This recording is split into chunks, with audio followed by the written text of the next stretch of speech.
Ja, liebe Gäste in den VIP-Räumen, liebe Medienvertreter, herzlich willkommen zur Pressekonferenz nach dem 34. Spieltag, an dem der SSV Jahn vor 2868 Zuschauer gegen den SVW in Wiesbaden mit 13:0 gewonnen hat. Ich begrüße bei mir die beiden Cheftrainer, Marc Kienle und Thomas Stratos, und das erste Statement zum Spiel gebührt dem Gästetrainer. Herr Kienle, wie haben Sie das Spiel heute erlebt? Ja, zunächst Gratulation an den Jahn, die heute absolut verdient gewonnen haben. Meine Mannschaft war körperlich und geistig heute nicht auf dem Platz. Ja, das muss man ganz klar so sagen, dass wir Probleme hatten. Ja, wir hatten auch körperlich große Probleme. Wegen dem Dienstagsspiel hatten wir Probleme. Das haben wir gesehen. Es stand dann 1:0 in der Halbzeit. Dann haben wir uns noch vorgenommen, alles zu mobilisieren, zweite Halbzeit. Und haben dann auch eine Phase gehabt, wo wir etwas Druck erzeugt haben, ohne wirklich richtig gefährlich zu werden vor dem Tor. Und dann kam die Elfmetersituation, ja, völlig unnötige Situation unsererseits zum 2:0, und dann war das Spiel unsererseits auch gelaufen. Wir wollten bis zum Ende, aber ich habe heute einfach gemerkt, meine Mannschaft hat körperlich und geistig waren sie nicht auf der Höhe, und jetzt müssen wir uns wirklich zunächst mal auch erholen, körperlich erholen. Ja, das hat Spuren hinterlassen, das heutige Spiel, das Dienstagsspiel. Wir müssen uns wieder aufrichten, und dann müssen wir ein anderes Gesicht zeigen zu Hause gegen Chemnitz. Vielen Dank, Marc Kienle. Thomas, dein Statement zum Spiel bitte. Ich glaube, dass wir heute ein sehr gutes Spiel gesehen haben. Wir haben das Spiel genauso gespielt, wie wir uns das vorgestellt haben, wie wir es besprochen haben, wie wir den Gegner gesehen haben. Wir haben die Räume gefunden. Wir haben natürlich in den ersten Minuten Probleme gehabt, bis wir eben die Lücken gefunden haben. Aber danach waren wir sehr schnell vorne gewesen, haben uns Chancen erspielt und hätten, glaube ich, in der Halbzeit oder zur Halbzeit schon mit 2 oder 3:0 in Führung gehen müssen. Wenn man die Chancen sieht, die wir wieder vergeben haben oder nicht gemacht haben, ist es eben das große Problem, was wir in der ganzen Saison schon hatten. Wir haben Möglichkeiten, wir spielen sehr schnell, wir spielen sehr gut nach vorne. Darum musste ich auch in der Halbzeit eben schon ein bisschen drauf eingehen. Wenn du 1:0 führst, dann lässt du den Gegner immer noch die Möglichkeit. Du weißt, dass der Gegner in der zweiten Halbzeit schon rauskommt, wir wussten es. Wir wussten, dass dann eben eine Phase überstehen, in der du die Chancen, die sich dann bieten, oder die Möglichkeiten des Gegners, die musst du gegenhalten und dann eben das zweite oder dritte nachlegen, um das Spiel zu entscheiden. Es hat heute alles gepasst. Es ist ein schönes Spiel gewesen, und ich wünsche allen nur ein schönes Wochenende. Marc, alles Gute. Danke, Thomas. Dann übergebe ich die Fragestellung an die Journalisten. Bitte ein kurzes Handzeichen, und den Anfang macht wie immer Heinz Reinwalder von der Mittelbayerischen Zeitung. Herr Kienle, Frage bitte, welche Verletzung hat der Menzel? Eine schwere Gehirnerschütterung. Danke. Thomas, kannst du mir erklären, warum der Neuenauer gelb-rot gesehen hat? Ja, er hat gejubelt, er ist den Zaun hochgegangen, und ich wusste es auch nicht, dass wenn du dann eben da jubelst, dass du eine gelbe Karte dafür bekommst. Ich glaube, das ist das dann. Ich wusste es auch nicht. Ja. Aber das war die Freude für ihn eben.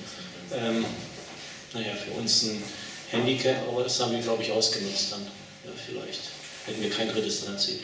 Ja, euch schmälert es ein Mann für das nächste Spiel in Kiel, genauso wie ein Ausmann, der glaube ich dezente Gelbe gesehen. Okay. Ja. Muss neu bleiben. Muss ich jede Woche. Ja. Muss ich jede Woche. Ja, es ist immer so, dass 18 Spieler übrig bleiben, und dann fällt es auch immer leichter, eben zu Hause zu gehen. Du hast heute enges Geduld bewiesen mit dem Markus Manzow. Markus hat ein sehr gutes Spiel gemacht. Also, dass er den Ball nicht reinmacht oder der eine oder andere verspringt, das akzeptiere ich. Aber die Einstellung, Zweikampf, Laufen, Kämpfen, Arbeiten für die Mannschaft, da kann ich nichts sagen. Dann kann er von mir aus, schießt er eben den Ball vorbei, dann wird er es eben nochmal. Du hast da wieder umgestellt, Redenbach zuerst auf eine für ihn ungewohnte Position. Was ist zufrieden mit ihm? Ich war zufrieden mit ihm, leider war es eine kurze Phase gewesen.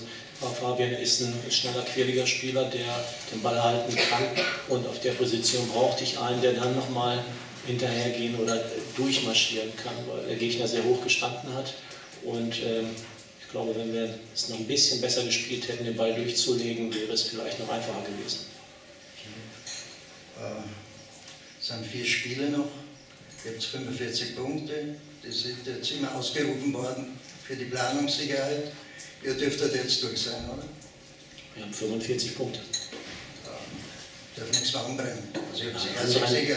Also ich kann ja jede Woche nur sagen, wir spielen ordentlichen Fußball, wir spielen guten Fußball, wir holen Punkte. Natürlich gibt es Phasen, die wir eben nicht, wo es nicht immer funktioniert, aber das muss man der Mannschaft zugestehen. Aber wenn man sich die Mannschaft anschaut, über die ganze Saison hinaus, dann kann man hochrechnen.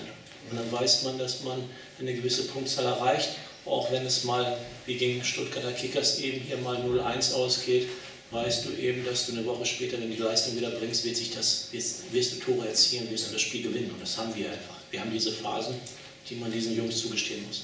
Ja, bislang ist in der dritten Liga noch niemand mit 41 Punkten abgestiegen. Vielleicht ist er ein Punkt mehr, ich weiß es nicht. Also ich möchte jetzt kein Regenkünstler sein. Die Klasse dürfte gehalten worden sein. Was natürlich die Frage aufwirft, nach deiner Zukunft, entscheidet sich da irgendwas im Bälde? Ich bin Trainer bis zum 30.06. hier.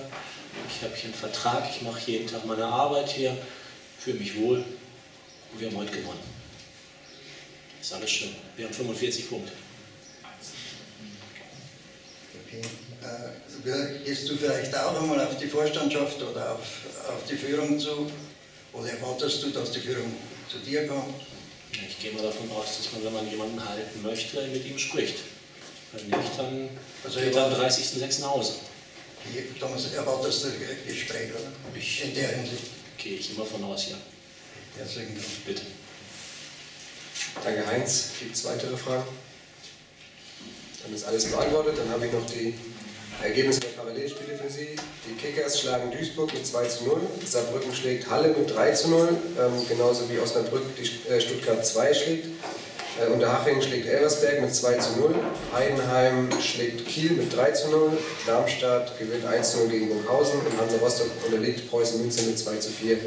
Durch die heutigen Ergebnisse klettert der Jahn 2 Plätze vom 12. auf den 10. Platz. Wiesbaden fällt vom 4. auf den 6. Platz. Das nächste Spiel des Jahres ist nächsten Samstag in Kiel. Ich bedanke mich für das Interesse und wünsche allen ein schönes Wochenende.